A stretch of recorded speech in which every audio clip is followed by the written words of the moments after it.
काशी की साहित्यिक परंपरा की गौरवशाली विरासत को नई ऊंचाइयों तक पहुंचाते हुए नव संस्कृति संघ एवं राज्य की जिला पुस्तकालय द्वारा एक विशेष साहित्यिक कार्यक्रम का सफलतापूर्वक आयोजन किया गया। इस अवसर पर प्रख्यात कवि प्रोफेसर सुरेंद्र प्रताप की कविता पुस्तक दालान में टंगी लालटेन और आलोचक डॉक्टर राकेश पांडे की आलोचनात्मक पुस्तक काशी की कथा का लोकार्पण हुआ। समारोह में काशी के अनेक विद्वानों, साहित्यकारों और साहित्य प्रेमियों की गरिमामय उपस्थिति रही। कार्यक्रम में प्रदेश के अतिरिक्त पुलिस महानिदेशक के सत्यनारायण मुख्य अतिथि के रूप में उपस्थित हुए, जिन्होंने इस अवसर पर कहा कि काशी में साहित्य रचना की समृद्ध परंपरा है। वह कबीर, तुलसी और भारतेंदु से होते हुए आज तक चली आ रही है। इसी श्रृंखला में सुरेंद्र प्रताप की कविता पुस्तक दालान में टंगी लालटेन की कविताएं आती हैं। इनकी कविताओं में जीवन का सत्य, उसकी वास्तविकता, आत्म और बाह्य परिवेश में समाहित है। उन्होंने कहा कि प्रोफेसर सुरेंद्र प्रताप की कविताओं में नाना रूप, प्रवृत्तियां, दिशाएं, आयाम और पहलू है। राकेश पांडे के आलोचना कर्म को रेखांकित करते हुए उन्होंने कहा कि इनमें शोध की गहरी प्रवृत्ति है। तो इस बात पर हमेशा कभी कभी लिखते समय मैं सोचते रहता हूँ, उस कंफ्यूजन में भी फिर लिखते रहता हूँ। तब मुझे समझ में आया लिखना मजबूरी है, क्योंकि मैं जानबूझकर कोई चीज नहीं लिख रहा था, मैं मजबूरन लिखना पड़ रहा है क्योंकि मैं रोक नहीं पा रहा। ये एक अभिव्यक्ति थी, मतलब लेखन जो है एक अभिव्यक्ति है। आपके अंदर जो भी भाव है, आप जब बोल नहीं सका, मतलब सुरेंद्र प्रताप जी जो है दालान में टंगी लालटेन को कहाँ बोल पाएंगे, इनको बोलने का मौका ही नहीं मिलेगा। जो चीज बोल नहीं पाएंगे उसका कैसा अभिव्यक्ति कैसे करेगा। तो तब इन्होंने रास्ता छोड़ा, भाई ये कविता बहुत बड़ी चीज है, इसके माध्यम से मैं आप तक पहुंच जाऊंगा। तो लिखना मजबूरी है। मैं ये कहता हूँ फिर दोबारा, अभिव्यक्ति का एक वाहक है ये।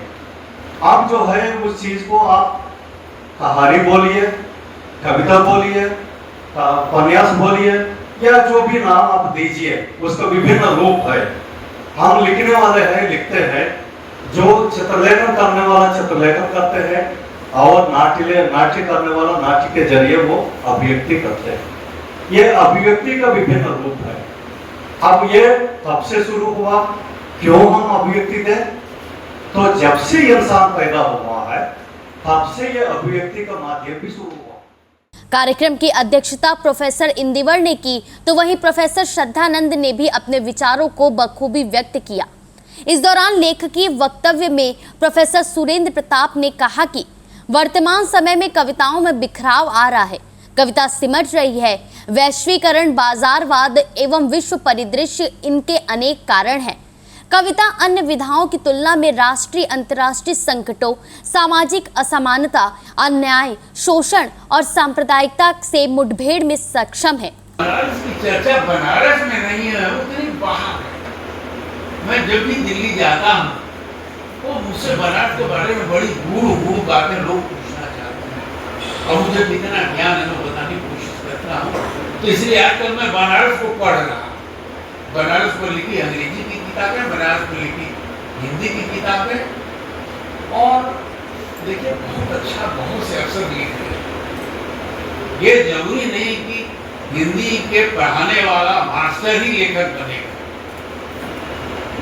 जिसके पास दृष्टि नहीं है वो लेखक नहीं बन सकता। सत्यनारायण जी ने हम लोग को खोजा, और सोचिए केदारनाथ सिंह के गांव में जाकर के उन्होंने किताब का लोकार्पण किया, एक कार्यक्रम किया, 100 कविताओं का अनुवाद किया। हम ठीक से तेलुगु को नहीं, अगर हम नहीं जानेंगे तो हिंदी धीरे धीरे हाथ में पाएगी। इसके साथ ही डॉक्टर राकेश पांडे ने अपनी आलोचना पुस्तक काशी की कथा के बारे में विस्तार से बताया। राम, यहीं पर श्री रामचरितमानस की रचना हुई। कबीर ने यही से मानवता एवं सभ्यता का विश्व को संदेश दिया है। मेरी पुस्तक काशी का कथा साहित्य में सर्वप्रथम काशी के प्राकृतिक संरचना का मैंने चित्रण किया है। कार्यक्रम का संचालन करते हुए प्रोफेसर राम सुधार सिंह ने काशी के कथा साहित्य कविता के व्यापक सृजन और आलोचना की परंपरा पर गहरी चर्चा की। सुरेंद्र प्रताप को आज के अभावात्मक परिवेश में किसानों, मजदूरों और मध्यम वर्ग के जीवन सत्य पर मुखर प्रतिनिधि बताया, तो वहीं राकेश पांडे के प्रयासों की भी सराहना की। उन्हें नए कथाकारों के उपन्यासों का अनुशीलन करने के प्रति तटस्थ दृष्टि के लिए साधुवाद दिया। खड़िया मार्ग पे खूबसूरत हाथों की रेखाएं, क्या विश्वास है रचनाकार का स्त्री शक्ति पर। रचेगी नई दुनिया का भाग्य। जो खड़िया मार्ग रहे हैं हाथ, वो नई दुनिया का भाग्य रचेगी। यह कोई सामान्य सा कथन नहीं है, एक बड़ा कवि इस तरह का वक्तव्य दे सकता है। एक और कविता, इस संग्रह शीर्षक की कविता से आपसे थोड़ा परिचय कराऊं। मैं संग्रह आपने जब जाएगा, मैंने पहले कहा ना कि इन कविताओं को से गुजरते हुए हम हल्के नहीं लेना है इन कविताओं को। ये कविता मैं पूरी आपके सामने पढ़ रहा हूँ और इसका सौंदर्य बोध देखिए, इसका बिंब देखिए, दालान और लालटेन। ये पूरी कविता की केंद्रीय विषय वस्तु है। सांझ के छल फलाहे में शब्द कैसे हम खो रहे हैं, शब्द हमारे हेराते जा रहे हैं, उन शब्दों को बचाने की चिंता है कवि की। सांझ के झलफलाहे में खनकती ढोलक, चूटी नींव कौड़ी को बहुत हमको लगता है कि आपके निराला निवेश में तो नहीं है, लेकिन गांव पर जरूर नींव कौड़ी खूब आकर्षित। कार्यक्रम में डॉक्टर मुक्ता और डॉक्टर शुभा श्रीवास्तव ने भी विचार व्यक्त किए। स्वागत डॉक्टर दयानिधि मिश्र ने दिया। प्रारंभ में सरस्वती वंदना संगीता श्रीवास्तव ने किया। धन्यवाद पुस्तकालय अध्यक्ष कंचन सिंह परिहार ने दिया। इस अवसर पर डॉक्टर चंद्रभाल सुकुमार, कविंद्र नारायण, डॉक्टर नासिमा, डॉक्टर शुभा श्रीवास्तव, प्रसन्न वंदन चतुर्वेदी, राजीव सिंह आदि मौजूद रहे।